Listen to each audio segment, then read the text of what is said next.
Okay, so we are live. And what I normally do is I'll do an introduction for the show and for each of you, and then we'll just start talking about stuff. So before that, I'll just have like a moment of pause, and then we'll get going. Cool. Cool. Sounds good. Welcome to Wargaming Recon. I am your host, Jonathan J. Reinhardt. Wargaming Recon is the only member of the Troll in the Corner podcast network to discuss historical and New England gaming. This is episode 135, Swamped Kickstarter with Ben Gerber and Dennis Hoyle. I'll do an introduction for the show and for each of you, and then we'll just start talking about stuff. Oops, somebody's listening to the show. Does someone not have a headset or earbuds or something? Do I need to plug something in? If you have headphones, I think you're getting our feedback. The only member of the Troll in the Corner podcast. Wow. That's awesome. This is episode 130. So for anyone watching live, we're just having a little bit of technical difficulty, and we are fixing it as we speak. I hope so. Somebody's listening to the show.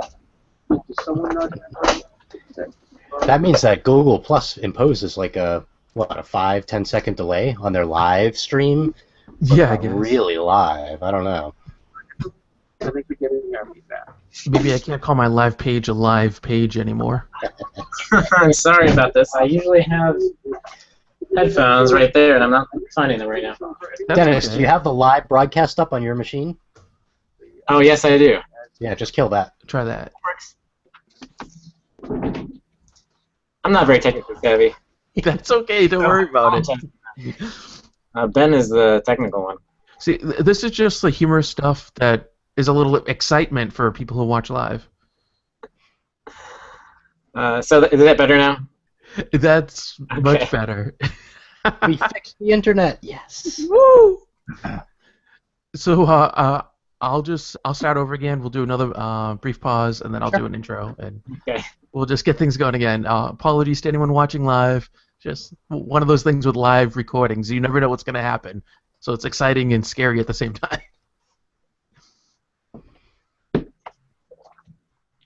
Welcome to Wargaming Recon. I am your host, Jonathan J. Reinhardt. Wargaming Recon is the only member of the Troll in the Corner podcast network to discuss historical and New England gaming. This is episode 135, Swamped Kickstarter with Ben Gerber and Dennis Hoyle. That's right, this is episode 135, and I am very excited to welcome new and longtime listeners alike to this episode because I am joined by two very special guests. One of them's been on several times in the past, and the other is a first-time guest, so it's going to be very exciting because the very first person I'm going to mention is head honcho for Troll in the Corner, but even more importantly, he's going to be talking about his brand new game that's being kickstarted. It's pretty amazing from what I've been able to tell, and we're going to hear all about it from Mr. Ben Gerber. Ben, how are you today? I'm doing very well, Jonathan. Thank you for having me on. And then Dennis Hoyle is one of the co-founders of Bellwether Games, which is the publisher for the Kickstarter game called Swamped. So, Dennis, how are you? I'm doing great, thanks. So, why don't we just dive right in and talk about Swamped? Ben, do you want to maybe start us off and just explain what Swamped is and a little bit of the behind-the-scenes of inspiration and the design that went into creating it? Sure. Well, Swamped is a semi-cooperative game for 2 to 4 players. Takes about 20-30 minutes to play, and we've set it up for ages 13 plus. But I will warn folks that if they happen to find me at a convention and I have my younger daughter with me, she's 9, and she will kick your butt at this game. So essentially what it is you have been hired by this sort of pharmaceutical research conglomerate to go into the most deadly swamps in the world to look for a particular herb called kingsfoil. You're trying to find this plant because it has some medicinal properties that they can use. And there are 3 other types of treasures that you can find here as well. You can find mushrooms, you can find roots, and you can find exotic animals. So what makes it semi-cooperative is in order to finish the game everybody who's playing, and we're all in the same boat going through the swamp, has to collect at least 3 king's foil. That's the cooperative part. The semi part is that everybody else also has their own characters, and each character has their own set of goals that they're trying to accomplish as well.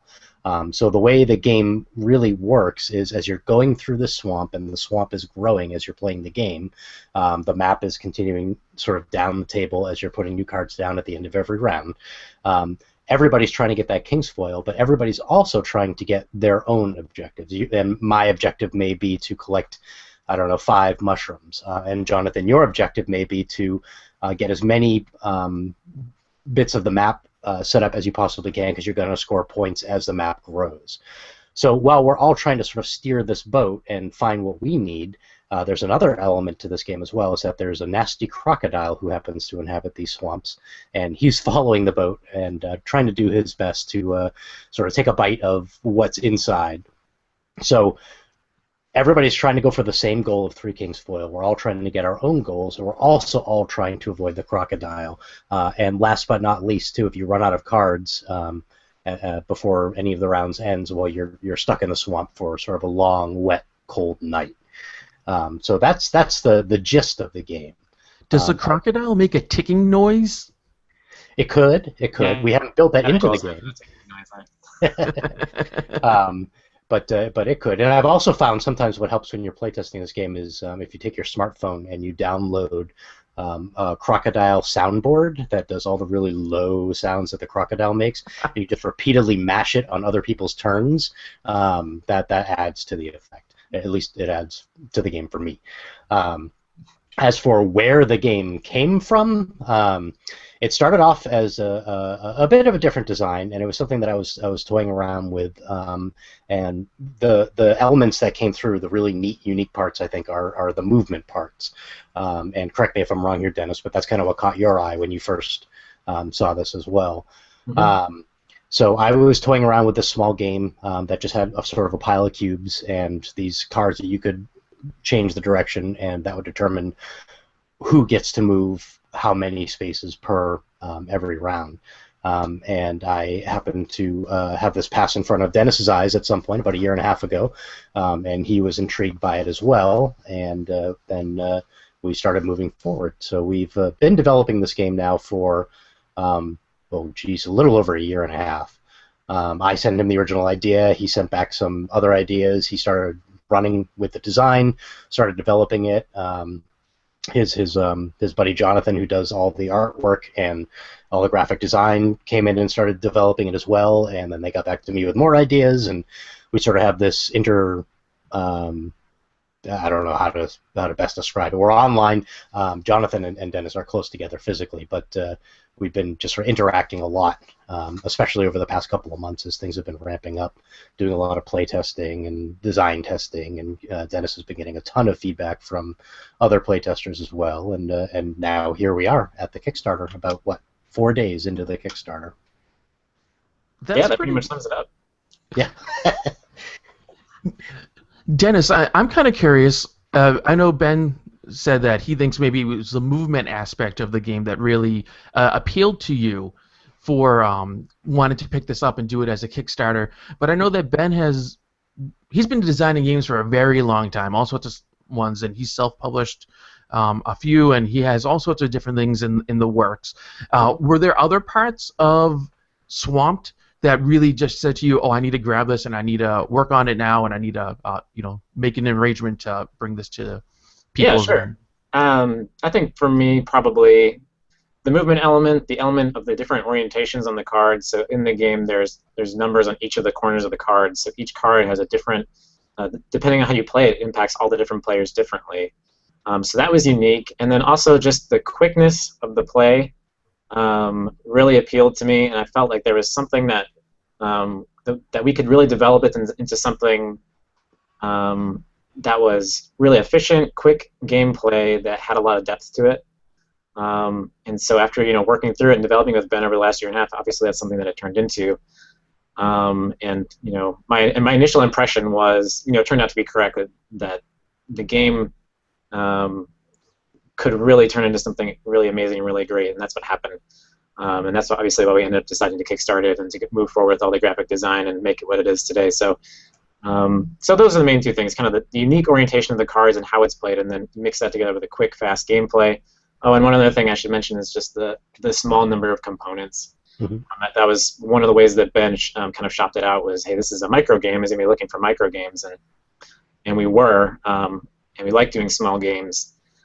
And Swamped in particular felt like it's something that we could really keep it to just an amazingly small size for the level of gameplay that would be included in it.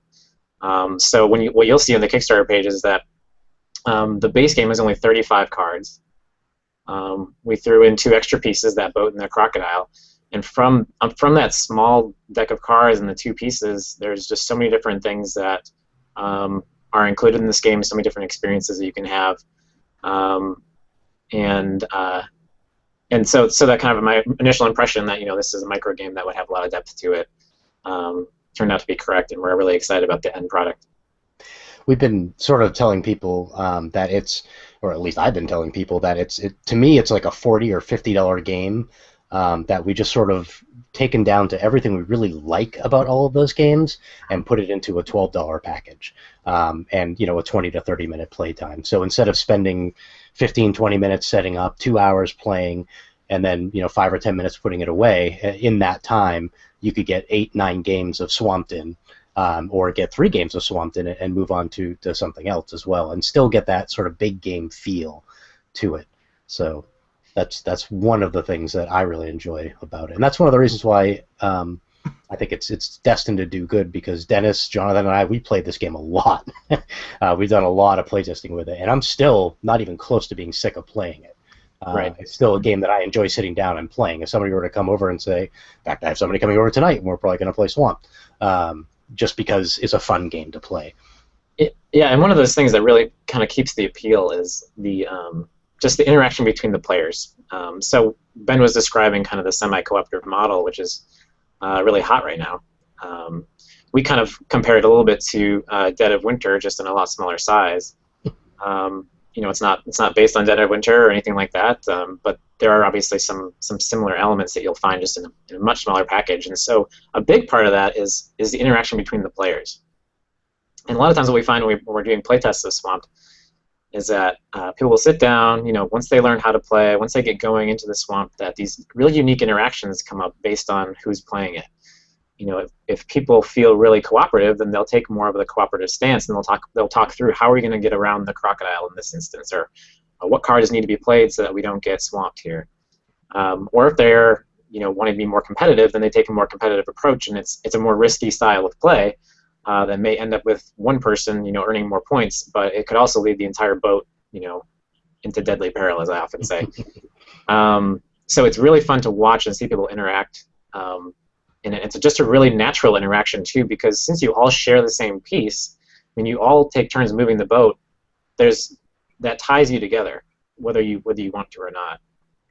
So if you think of maybe a Dead of Winter, you share the same colony, sure, but you also have your own kind of players and characters that are doing all sorts of different things. So there's not always a lot of opportunity to really collaborate or talk or feel like you're kind of tied together. But in Swamped, it feels like you're tied together because you literally are. I mean, you share the same boat, both literally and figuratively, if I could say that. But. Yeah, in the same boat. And I've noticed that a lot too.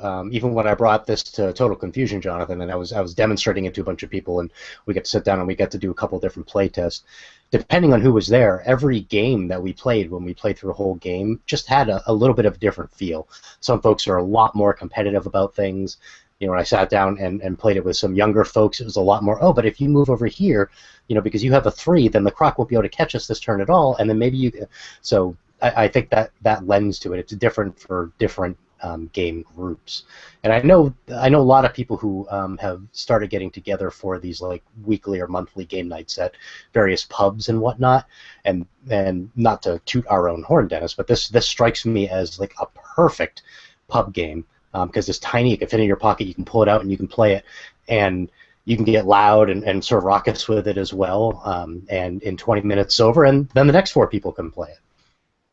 Yeah, I think you're right, absolutely, and yeah, I've noticed that too, is that different groups of players just play it differently, and obviously the small size comes into play as well, and the box is going to be relatively small too. Mm-hmm. And so it definitely has that portability aspect that you look for in most micro games. And has been saying that the setup is quick and the playtime is quick and all of that. I think it's common to many a gamer, but whenever I'm getting together with people, and if I'm having someone or a group of people over to my place, or if I'm going to a game store to play a game, I might have it intended where we're going to play something large or something that's going to take a lot of time. So a few weeks ago, I got together with a buddy, Adrian, and we were playing the board game 1775, and that takes a couple hours to play. It's a fantastic game by Academy Games, but sometimes it ends early, or sometimes you just want to have something else with you just in case someone might not show up that you're going to play this. Or a lot of what I talk about here on Wargaming Recon involves miniatures, in the sense that you have toy soldiers that you have to assemble, paint, and so forth. And that takes a lot of time to do, but you need to actually have the people, one, to show up, and two, to remember their stuff. And if that doesn't happen, I've always found it to be useful to have something in my backpack with me. And for me, Swamped is a kind of game that I could do that with, whereas currently I bring something like Puerto Rico or Zombie Dice with me. This could just as easily fit in, and it also seems ideal for a tourney type of, not a tourney, but like a convention type of game, where you go into a con, you're waiting in line, you pull it out, you play it for a little while, and you're right, the demand is huge for this, and I think part of it is that there's a whole demographic of people of certain ages that just, for whatever reason, have shorter attention spans, and they're not going to play a game that takes 9 or 10 hours.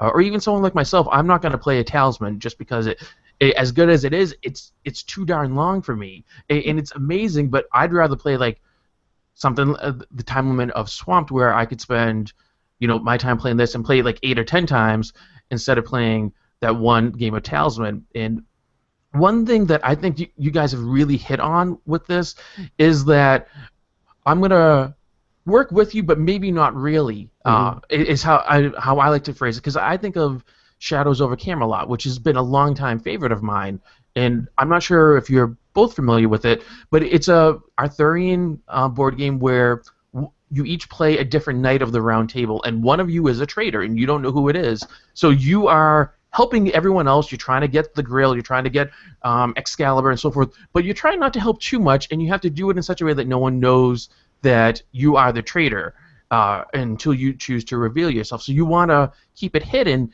and that kind of, is there someone here who's working against us, and I can't kind of tell, that mystery is great. And I think it's also fantastic that you have it in Swamped, and not that it's intended for it to be a mystery, but like if you have your side quest and you want to get these objectives, you may not necessarily want someone else to know that, because maybe it's in your best interest for them to not know quite yet. And so that kind of are they really my friends or not sort of thing, I think is huge. Yeah, with Swamp, and what you're getting at kind of is kind of the mole mentality, right? There have been mole games that have been around for a long time. Even if you go back to like playing Mafia, or Werewolf is a similar style. Like there is a player that's out here whose motive is just to kind of ruin everyone else. But I think what we're getting at more now with the semi-cooperative style is getting away from just the pure you're a mole to we just have different objectives, and those things just naturally pull us apart because we're different players, we have different styles of play, we share a same goal, and that's where we all, at least in Swamp, we all have to make sure that we get those 3 samples of Kingsfoil and then exit the Swamp alive, otherwise none of us are going to win. Right. We have to work together as so far as we can accomplish that goal, but the rest of our objectives, they're completely different, and they're all secret. So you don't know if I'm also interested in picking up some exotic animals along the way, or you don't know if I'm also interested in taking this path up towards the top of the map because, well, I want to make sure that you don't get the heart root that's down here towards the bottom that it just makes me feel like you're trying to collect that. But it's subtle enough that it doesn't feel like I'm just kind of stabbing you in the back because you don't know all of my different motivations. You don't know why I'm taking the boat up to the top. Maybe there's something else up there that I really want or feel like we need. So it kind of takes away that element of feeling really angry with somebody because they're moving the boat in a different direction that you want. Right. It seems like an evolution of the quasi-cooperative mechanism. Mm-hmm. Yeah, and it's it does a couple of neat things too, Dennis, that I want to touch upon because somebody had mentioned them in the Reddit thread that we had going on earlier too, a couple of days ago. One of which is it really takes away that alpha player element of pure co-op games, because nobody can really tell the other people, well, if you just do this, then I'll do this on my turn, and then Fred does this on that turn, and Sally does this, and we're going to win the game, because they don't know what you want or what you need. So, well, they may have some suggestions for how to avoid the croc. For all they know, though, you really need to get that mushroom that's up in the upper right-hand corner, so you're going to try your best to get up there, even if it gets you pretty close to the croc as well. The other thing that happens, too, is somebody had mentioned that there are 6 character cards that come with the base game, and they were saying, well, what's going to stop someone from just memorizing those cards? The cards are, if 4 people are playing or 3 people are playing or whatever, whatever character cards you're not using, they go face down back into the box. So right there's 2 cards that nobody knows about in the game. Plus, it's up to everybody else to sort of try their best to keep their motivations hidden. As best they can. Obviously, if you play the game a lot and you know that there's one character that needs to get, say, 5 or 7 Kingsfoil, and I am consistently going for more than 3 Kingsfoil, you may guess that that's me. But with every character also having 2 options to win, 2 different goals that they're going for, that I may have that same character and opt to try and win using their secondary goal too, or their second goal as well. So each player is always going to have 2 ways that they could potentially win the game, and 2 things that every other player is going to have to sort of keep an eye out for. And I don't think people would really run into that unless they either have the kind of memory that I certainly don't, where they could easily count cards and know exactly what everything, the kind of people who can sit down and play blackjack or poker and know everything that's coming up. Yes, they may be able to intuit what cards are sort of out there for characters. And also, you're going to have to play the game quite a bit to really get a feel for what everybody's doing. Yeah, and even if that's the case, even if you do figure out what another character is, you still have to kind of play your cards right to get the boat to move the number of spaces you need to. So there's that balancing element of just because you have the information, just because I know you're, in some games somebody's the mole and suddenly it's over because you figured it out. Well, that's not the case here. You still have to play your cards right so that you can get the boat the direction you want it to go. And also something else about the kind of the mole aspect is I think that sometimes players really kind of get nervous about playing the mole, or they don't want to be that character because they're like, well, I have a hard time lying to people. I have a hard time kind of telling people I'm doing one thing, but really I'm trying to do something else. And there's not really that element in this game because from the get-go, we all know that we have different objectives and different goals. So you don't have to kind of pretend to be somebody that you're not, although you may try to steer the boat in different directions to kind of help lead people a little bit astray, but you don't have to actually vocalize that you're on their side when really you're not. And to top it all off, we have all these characters. They're obviously unique, but we do have in mind another character in one of the stretch goals that is kind of participates more like a mole. So if that's something that you're looking for, that is something that we're hoping to get to. And I won't give away too many details about that, but basically this person has a thrill for big game hunting. And I was just checking the Kickstarter here, Dennis. We just hit 85%. Excellent. That's awesome. Let's talk about the Kickstarter a little bit. I know this seems to be a trend now amongst game companies to use Kickstarter instead of the traditional method of funding it all themselves and publishing it a game that way. And some people feel Kickstarter's not intended for that if you've done it the other way and you're a big company or whatever, like you should continue to do that. It should be more for the independent type of people. And other people say, well, if it's going to help games get out quicker or easier or get more input from the fans, it's a good thing to do. But why did you choose Kickstarter, and why did you want to go with a crowdsourced funding method for Swamped? Sure, I feel like it's the obvious choice for us. We're a small company. We're still getting started. About other games, I've had one earlier game that I did in 2010 that I didn't really publish traditionally. That was called Drop Site. It's a really fun 2 to 4 player card game. It won an international design award. And then the second game we did was Antidote, and we had that on Kickstarter last June through July. There's Drop Site right there. Thanks, Ben. And yep, there's Antidote right there. And so I've been following Kickstarter for about 5 or 6 years, and watching and paying attention and doing the readings and doing the research about how it can be successful and just the amazing group of people that you can bring together to make a game happen. It's really important that, especially for a small company, that you're getting kind of the fans for the game before you go into production, because there are so many games out there that it's important to kind of establish your base before you move forward, and Kickstarter is just an amazing way to do that. And through the process, through doing the Kickstarter for Antidote and having a really successful campaign, and getting over 2,000 people that pledged to support and back that project, those are people that they all had input in how the game was eventually kind of the final bits of it. They all had comments throughout the way to kind of lead us to make it even better and to make it into something that they wanted. And then they're also the champions, and they're the fans that once the game comes out, that they play it with their friends and they show people how to play it, and they say, hey, look at this cool game that I got off Kickstarter, I backed it, I didn't know what it was about, but now I'm enjoying it and having a great time with it. So I've gotten a chance to really interact with all those people, and I just love the passion, the support, the friendship, kind of the camaraderie that they all share, and that is a really big encouragement, and I think it really helps you to go forward and say, this game is, we believe it's good, we know it's good, but this group of people, they also have demonstrated that they believe it's good and that they like it, and that's the whole point of creating games, is that people play it and they enjoy it and they like it. So I think not only is it important just from a practical standpoint to get it done, but it's also just, it allows us to see more quickly people just enjoying our project and enjoying the game and giving them opportunity to play it and be part of the whole process. So it's a no-brainer for me to go through Kickstarter. I think you talk about other larger, more established companies sometimes using Kickstarter, and whether that's not okay or whether they should just do the traditional model. I don't really have a strong opinion about that. I personally like it. I have enjoyed all the interactions and the people that I've met through Kickstarter, and so it's something that we'll continue to choose, as long as we either need to or as long as we have time to do it. Mm-hmm. And I think it's important to note too that Kickstarter isn't just a crowdfunding platform anymore. When it first started out, that was all it was. You clicked the button, you pledged some money, maybe you left a comment, and then these things called stretch goals sort of evolved out of that. Now Kickstarter is almost its own social media platform as well.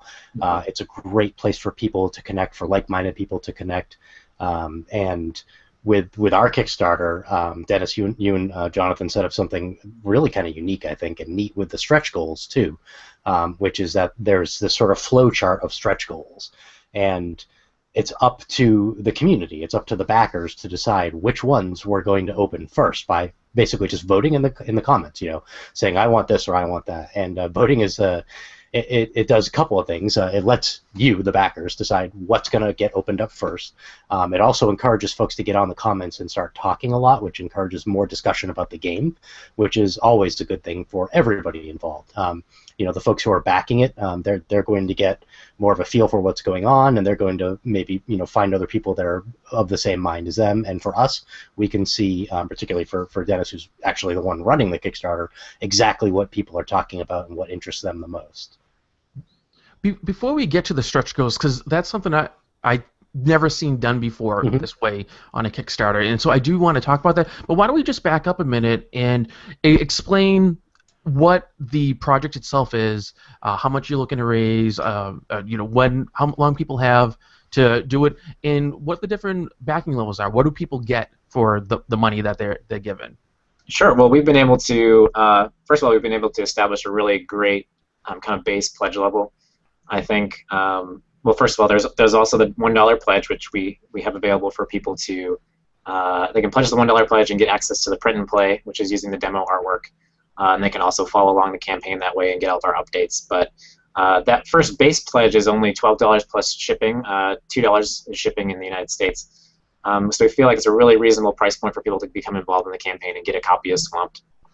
And that's where the majority of our backers have been coming in at this point.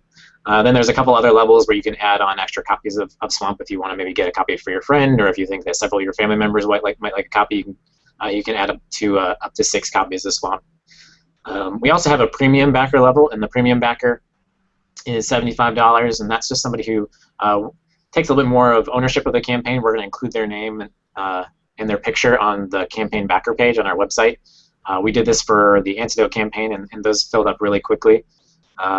And you can see all those backers on our webpage right now. This person also gets their name in the rule booklet, and that's kind of a special thank you at the back of the rule booklet. And for our antidote campaign, we're going to include all those in our future printings as well. So your name is going to be included as kind of a premium backer for a long time to come. Above that, we also have two other kind of premium support levels. There's the herbologist. The herbologist is one of the characters in the Swamp campaign. If you go to the Kickstarter campaign page, you'll notice that we've only shown pictures of 4 of the different characters or adventurers. The two final adventurers in the base game are the herbologist and the executive. The herbologist is somebody that's been hired to kind of come in, and they're a specialist in finding things like kingsfoil and being able to identify it for the rest of the company. So that person is really important to the team. And so if you choose that pledge level, that's a $300 level. And we're going to actually take a picture and take your likeness, and we're going to translate that into one of the adventurer cards so that you can kind of be immortalized in the game, so to speak. And then we also have a thank you in your picture on our backer page, as well as a thank you in your picture in the rule booklet. And then the executive level is the $500 level, and that's actually already been selected. And that's similar to the herbologist. We're going to use your picture, your likeness to craft the executive character. And the executive, just kind of the background behind that is he's somebody from kind of a direct representative from the company that hired you all to go into the swamp. And so the executive's main goal is just to keep the task on mission and to get you in and get you out of the swamp quickly so that you can not get eaten by the crocodile. So that level, like I said, has already been chosen. So we're really excited and thrilled that somebody has already chosen that and decided to support us at that way. And so we're looking forward to working with them more and seeing what some of the additional comments they have about the campaign. What if, heaven forbid, someone doesn't back at the herbologist level? Will that character still be in the game? Sure, absolutely. Oh, yeah. Yeah, we'll just have to find a different likeness to use, and we'll create the adventurer card that way. And then maybe we'll use you, Dennis. You should be in the game. There you go. Okay. And I just want to point out too that with the $12 level, $14 shipped to the United States. If anybody here likes Starbucks, that's like going to Starbucks 3, maybe 4 times, and you've just gotten yourself a brand new game and also helped support the campaign. There aren't too many other Kickstarters out there right now where you can get a game, I think, of this high quality component-wise and gameplay-wise and replayability for $14. That's just something you're not going to find all that often. I totally agree, and that's one of the reasons we've tried to keep the price as low as we have, because we want it to be accessible to people. We want it to be something you can just pick up quickly. But also have a great time with it, and that's definitely those things. So yeah, $14, pretty easy pickup, and I think you'll find that it's definitely worth the money when we finish with it. So things seem to be doing well for the Kickstarter, and so far as it to be successfully completed. I don't want to, say anything to jinx things or anything, but to me it looks like, and actually from the first moment I heard about the game, to me it seemed like a guaranteed success. Although I don't want to say that, just because I don't want anything bad to happen. But so let's say it gets funded and you make the game and stuff. What about people who weren't able to get into the Kickstarter and they want to buy it afterwards? Will they be able to do so? And do you have any idea what price point would be there for that sort of thing? And how would people be able to obtain it? Sure. Well, I guess to answer your previous question too a little bit further, the funding level we chose was $8,500, and so we're about 85% of that as of this morning. So we're getting close to the funding level. To answer the second part of the question, I'll just kind of go back to what we did for our first campaign and kind of tell you how that functioned. We obviously want to respect, and we do respect, and are really excited for all the backers that pledged during the campaign. So we will. They're kind of our primary focus and our primary goal. We want to make sure that they feel delighted with the product that they end up getting. So we will eventually plan to open up the swamp for additional people to get it, because we want as many people to play it as possible. We think it's something that a lot of people will enjoy.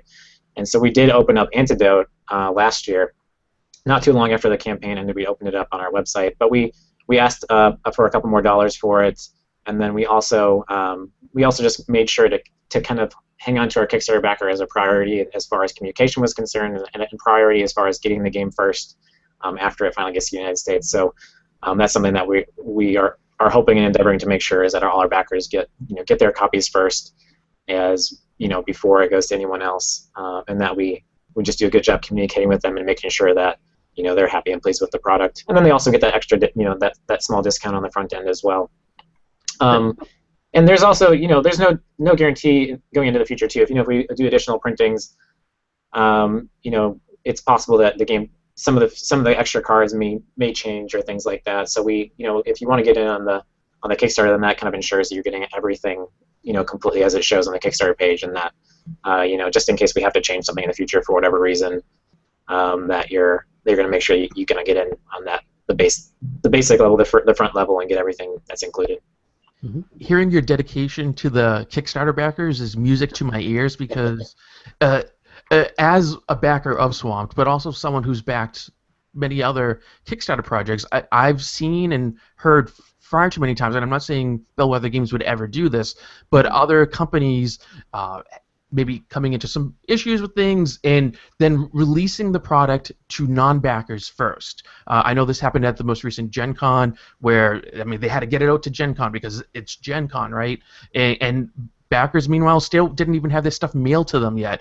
And Joe Schmo could walk into Gen Con and buy it, and to know that you wouldn't do that, I think that has to be not only encouraging to me, but also encouraging to other potential backers, because if people want to back a Kickstarter project, I think part of it is that it's going to come out at whatever time is said for delivery, but I think the unspoken understanding, or hope anyway, for a backer is that, well, if I'm backing now, I get first dibs. Mm-hmm. Yeah, and I think we're fortunate. We've done a lot of research. We've looked into it. We have, going into a campaign, I'm not quiet about the fact that I would hope that the game could get in distribution, and that I could would hope that Swamp would get into game store shelves and sell and do well and continue to grow as a product. And I don't think anybody would be surprised to hear me say that. And we think it's a great game and that it would get to that point. And so we're fortunate that we found a distributor who understands the Kickstarter mentality, understand how important the backers are. So we've been working with that distributor. We've been able to set up a plan so that we can get the backer pledges out first, and the distributor understands that. They understand that it takes a little bit of time for all the pledges to go out. It takes a little time for them to get mailed around the world to different backers. So we have some set up so that it doesn't get into the stores until after the backers get it.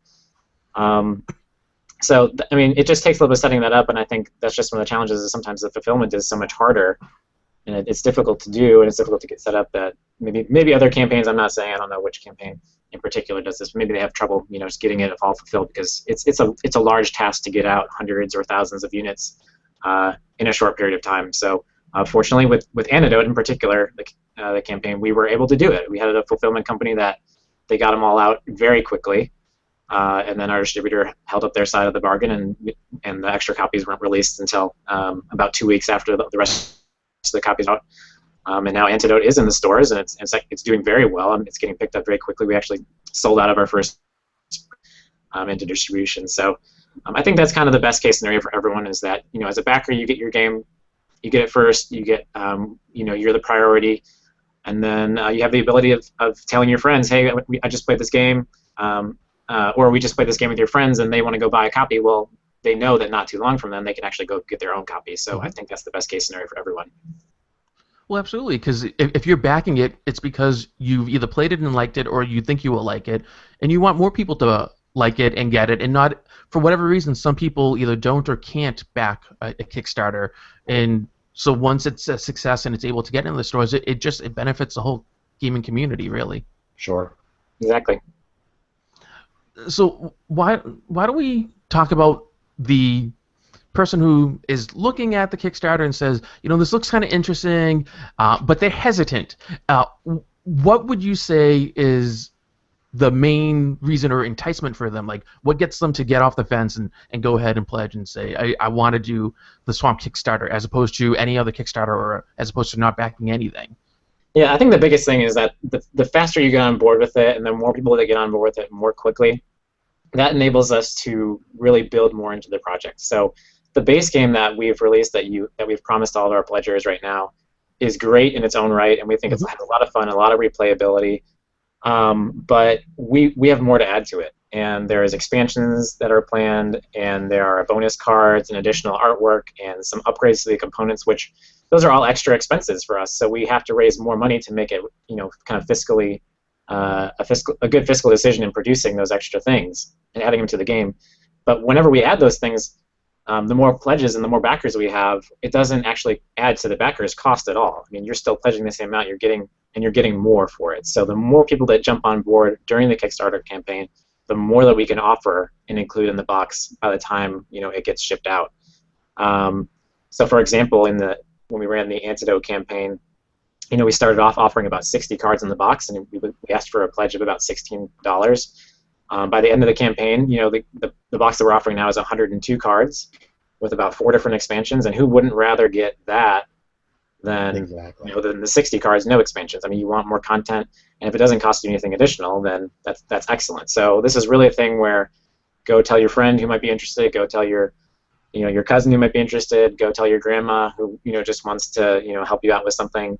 Get them on board, not because we're begging for any extra product, but because we can include more for you and for everybody else, and you'll have a better time with the game. So the sooner the better, and also the sooner the better because it allows us to, first of all, navigate through those stretch goals more quickly, and also gives you more voice in what is included. So that's where Ben was talking about kind of the unique stretch goal and the flow chart, which we're calling the tech tree. If you feel more strongly about the bonus cards than you do about the upgraded components, well, go on to the campaign, pledge, and then voice your opinion about what you think we should go after first, so that those things are a priority in the campaign. Right, and let's be realistic here too. I mean, if this is Kickstarter, and while yes, all Kickstarters are a little bit of a risk. I mean, the Earth could get hit by a comet tomorrow, and if that happens, this Kickstarter probably will not be delivered. But we'll all be worried about far different things than that. But Dennis and Bellwether Games, they produced Antidote. They did a great job on the game. Components are amazing, and they did get it done and delivered. Despite the fact that there was a West Coast labor freeze for the ports and other unforeseen things that that may have happened. So I personally, in this Kickstarter, I don't view this as much of a risk, really. Dennis has done this before, and I'm sure he's going to do it again after this as well. And when you think about it, really, I mean, if you want to get in for the base game, for all the stretch goals and all that stuff, I'll just reiterate again, I mean, it's $12 plus shipping. That's not a terrible financial risk either. So if the one thing that's keeping you from going on Kickstarter and backing the $85 game with 600 minis in it is that it may not, something may happen unforeseen.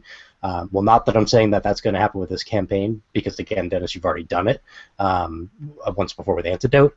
It's $12. It's just $12 out of pocket plus $2 shipping if you're in the U.S. So it's not going to cause you to miss having food on the table for the rest of the year or something like that.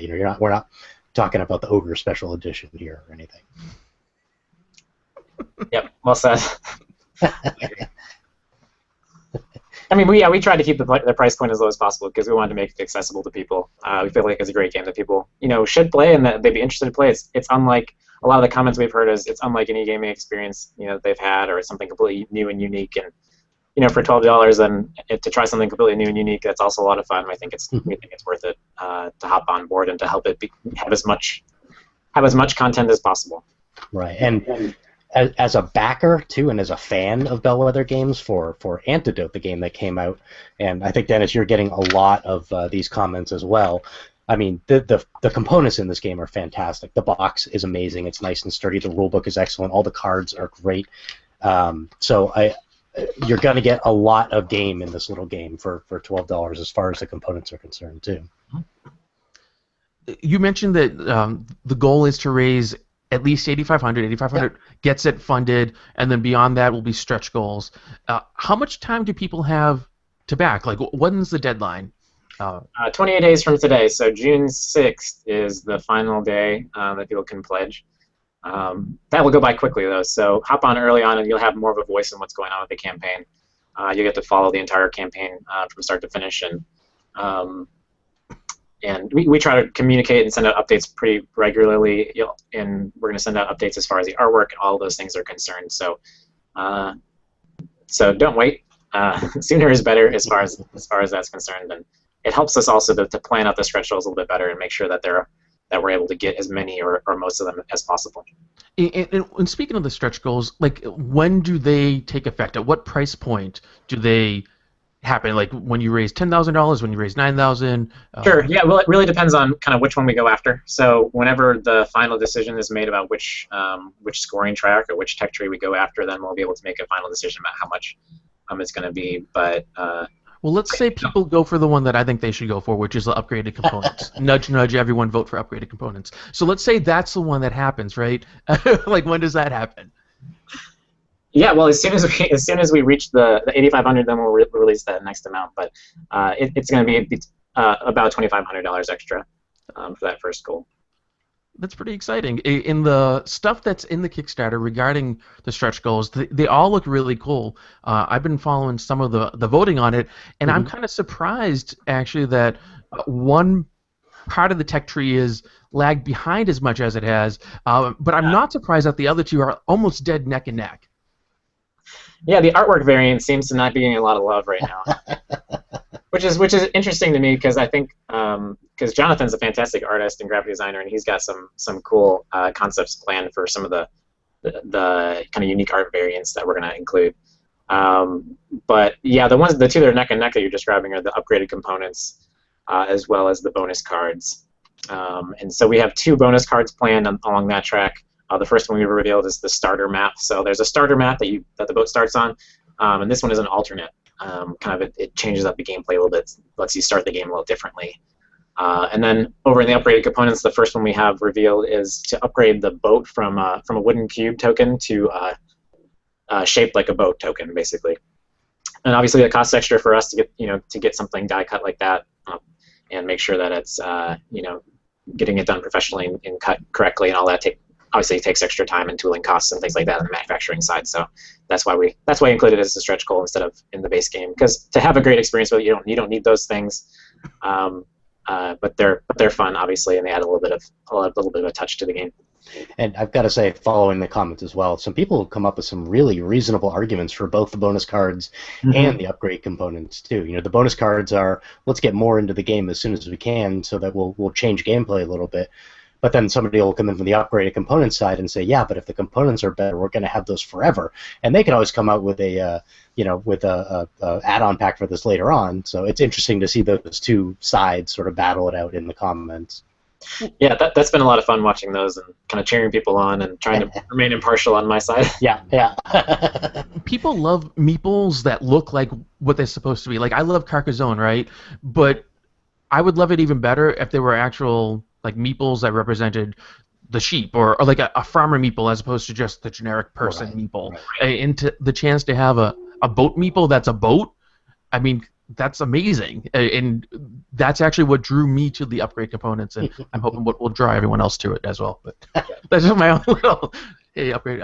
No, but really, I don't think people can go wrong with whatever tech tree aspect that they want to go for, whatever branch. They all sound amazing, and even if you disagree with me, which I know people won't, but even if you do, you can't go wrong, whether it's added into the extra bonus cards or the art variants. It's going to make the game better. Yeah, absolutely. We can't talk much more about anything that hasn't been revealed yet, but I can say that I really hope we reach some of them, because some of them are really fantastic too. Yes, there's really, really fun stuff coming up. It's just, and again, that goes back to just backing the project early and getting in on it, so that we can move more quickly through them and reach all the stretch goals towards the end. So I'm going to ask each of you, if you had just like a 1-sentence or 2-sentence pitch to try to convince someone who hasn't, or to raise their backing level, what would it be? Why don't we start with you, Ben? What would be your like quick sell for someone?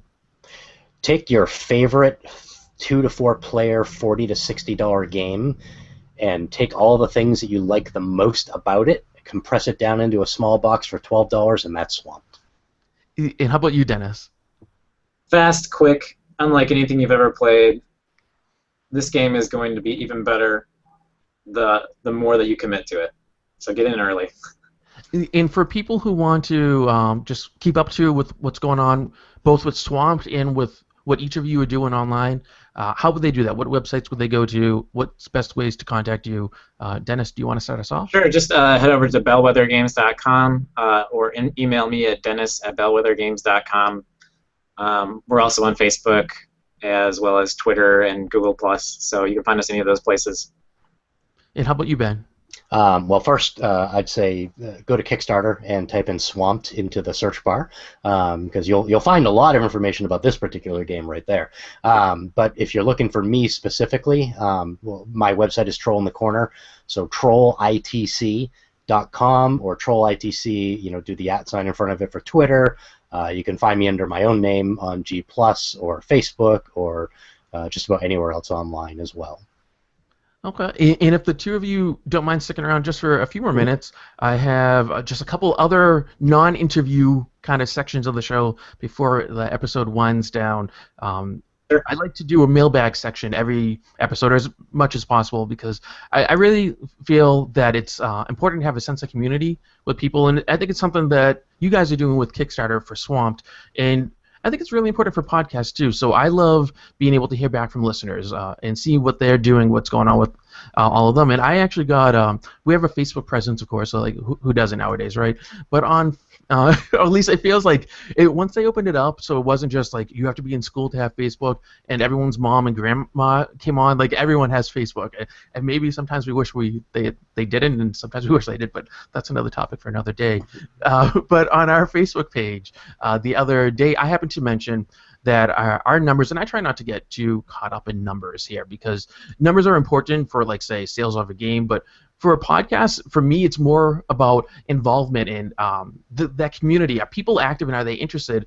And there could be one person listening to Wargaming Recon, and if they're involved, I would much rather that than have 5 million people listening to Wargaming Recon who just don't have that engagement with it. But I happen to mention that on average now, and this blows me away, but on average, 1,200 people listen to an episode of Wargaming Recon, over 1,200. So one of our listeners from Norway, Jamie, he actually commented to just about the stats to say, quote, "Congrats, here's to the coming bumper year." Unquote. And I had promised that if this continues, we should be reaching a huge milestone. And if that happens, I'm going to be making a personal donation to the local Boston Children's Hospital as part of the Extra Life 24-hour Gamerthon, just to kind of say thank you to people for supporting us and giving the show a listen.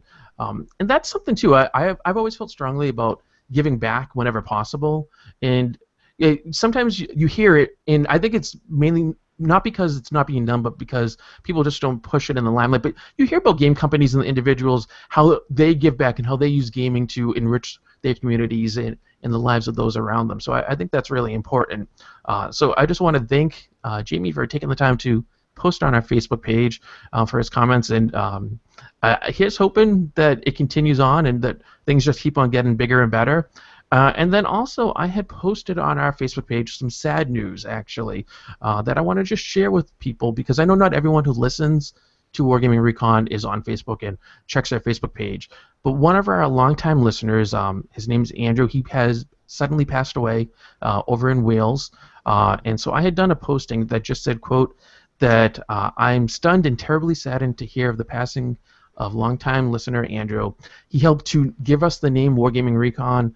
He was a kind soul who selflessly gave of himself to help those around him. Despite being legally blind, he helped to teach kids how to wargame. We've lost a good friend in his passing, and I just want to ask people to, reach out and remember those around you who maybe have gone before, and just kind of consider ways that you can help to grow the hobby, whether you're playing board games, whether you're playing tabletop games of another type. Just try to bring someone new into it and see whose lives you can touch. And actually, speaking of that, I do have just a couple announcements. I want to remind everyone that I will be at HuzzahCon up in Portland, Maine. That is May 15th to the 17th, and I'm actually going to be a special guest for the convention where I will be doing the very first live in-person recording of Wargaming Recon. So if you're going to be in Portland, Maine, and I suggest you do because it's gorgeous up there, great places to eat, things to see, come on by Sunday, May 17th at 10 a.m.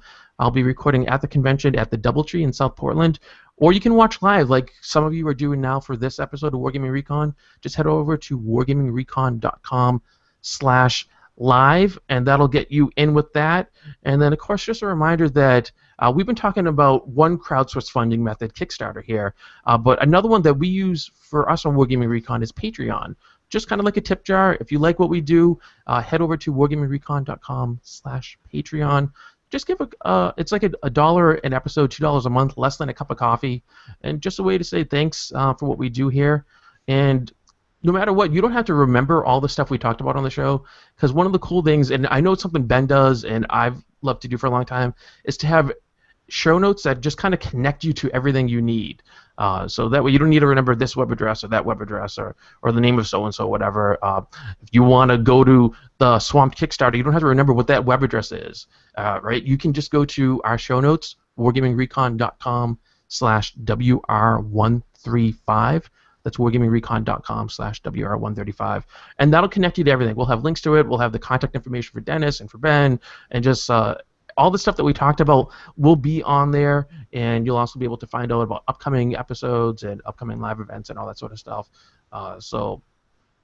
Those are just all the usual things for all of you. And if you're new listeners, it's your first time. If you're a long-time listener, you know the deal. So I just want to once again thank both Ben and Dennis for taking the time out of their very busy schedules to come on this live episode. It's been a pleasure talking with both of you, and I appreciate you hanging around for this little extra end of the episode. Well, thanks, Jonathan, for having us. Yeah, I appreciate it. I had a great time. Oh, thank you again for coming on. And longtime listeners know what is about to happen. This is the end of the show, so I just want to thank everyone for listening to this episode of Wargaming Recon. We'll, of course, be back with another new episode next time. And until then, no matter how busy you are, no matter how many times you're playing Swamped or backing it on Kickstarter, you need to keep on gaming. And